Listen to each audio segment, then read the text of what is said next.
Hello, Captains, and welcome back to All Things Star Trek Temporal Dispatch, Sunday edition. And today, oh boy, we're cracking open the brand new teaser trailer for Star Trek Starfleet Academy, the show that is officially dropping in early 2026.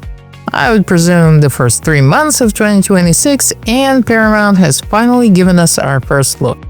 And depending on your perspective, it's either going to be a nostalgic tribute, a neon-lit Discovery era reboot, or 90210 with phasers. Now, I'm not going to break this thing down scene by scene and moment by moment. I'm just going to focus on a few moments I found interesting and try to figure out what universe we landed in. Despite the fact that, yes, I did actually sit down and write out the names from that giant glowing ball. Anyway, let's not talk about those 2 hours of my life I'll never get back.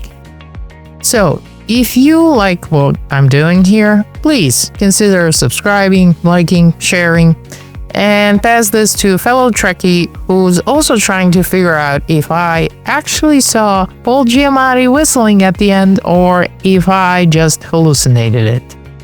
Without any further ado, Captains, set your phasers to analysis and engage.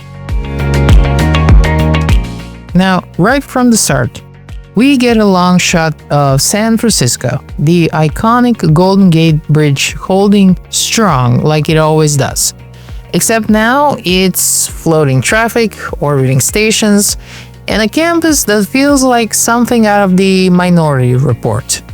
So this isn't your classic Earth, it's a post-burn 32nd century Federation Earth. Look, when it comes to the visual language in this teaser trailer, we got a lot of warm lighting, sunset tones, they're inviting, soft yellows and golds that can give a teaser a sense of security. Like this is going to be a return to roots, a rebirth of optimism.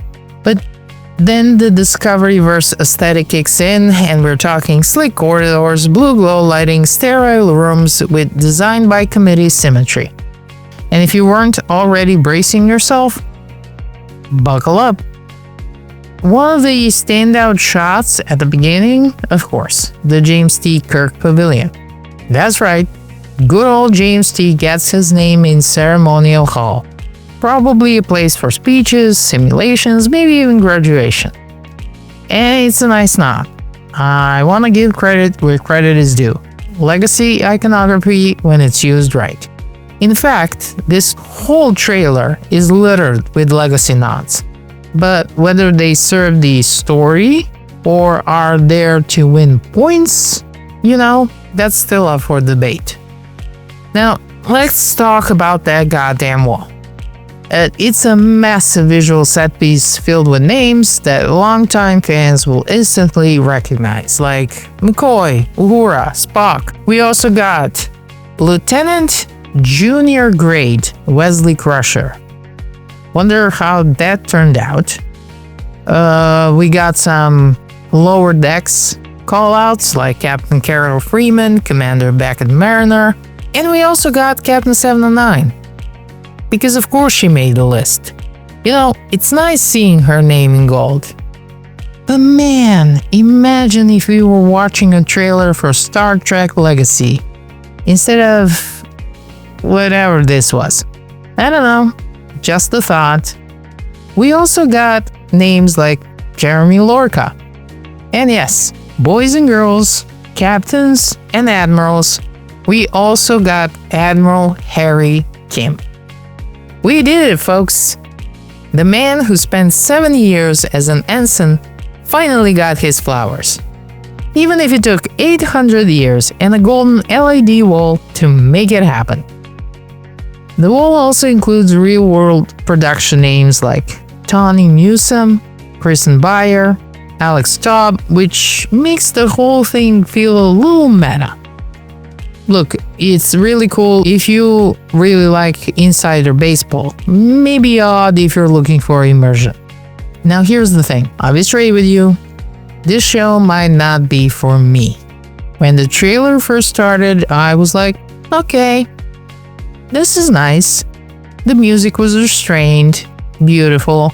The idea of Starfleet Academy reopening after 120 years had some weight, but then they shifted gears. Suddenly we're in a melodrama setup with dreamy looks exchanged between cadets, dialogue straight out of the CW show, and emotional beats that scream, "We gotta hook up behind the dorms during the Kobayashi Maru." I mean, we're seeing what's very clearly the romantic arc being teased. It's not just young love, it's on-screen marketing. And this isn't Trek's strength, historically. Do I really need to go through all the times we tried to do a romantic storyline in Star Trek that ended badly? If you actually want character bonds done in Trek right, Deep Space Nine did it, Voyager did it, TNG did it.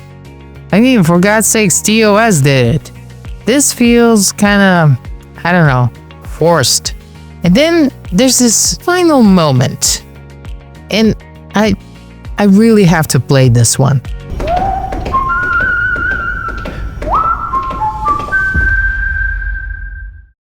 Paul Giamatti is whistling this theme as a villain. Really? That's how we end the teaser? Look guys, whoever thought this was clever, it's not. It's a meme waiting to happen. And I'm sure by the end of this week, it's gonna happen. Also, we got female Jem'Hadar, which is like, cool, okay, potentially. We got toned down Klingon, which is, thank you, good. Robert Picardo's cameo, always welcome. But overall, I'm confused. I don't hate it, but honestly, I'm not hyped. I'm kinda indifferent, and maybe that's worse. If there's one thing this teaser did, it kinda reminded me that Star Trek is many things to many people. For some, this might be their gateway. For others, it's another brick in the Discovery style wall they can't stand. I'll give it a shot. I'll watch the first couple of episodes when it drops, but right now, I'm gonna need another trailer. Something with more tone, more people and characters talking, less posing, less something that looks a little bit less like, I don't know, a shampoo commercial. Something that might wanna make me care. And before I end, and I know you already think that I skipped it. No, I didn't. I saw the Benjamin Sisko. And for the love of all that's Bajoran, please leave Benjamin Sisko alone. Just don't touch it. Don't try to explain it. He's in the Celestial Temple. End of story. It's fine. We don't need more. It's great. Perfect ending. The reason why I didn't want to talk about it is, I know it's stupid because the show is already filmed, but I'm hoping they're gonna forget that. So we just get that little image, and that's fine. We're good. And that's it for this week's Temporal Dispatch Sunday edition. I didn't know I was gonna have a Sunday edition, but apparently I'm gonna have one. So if you like what I'm doing here, again, please subscribe, like, share, and tell me what you thought about this trailer. I'm really interested. Maybe this trailer really hyped you up. Maybe you really now can't wait to watch this show, and please tell me why. I genuinely would like to know. Maybe I missed something. Maybe that's just me being kind of cynical and okay, let's not go back to why I might be quite cynical when it comes to Secret Hideout and Star Trek. Anyways, stay curious like you, honorable like a Klingon, logical like a Vulcan, and never stop looking at the stars. Because we're Trekkies, and that's what we do.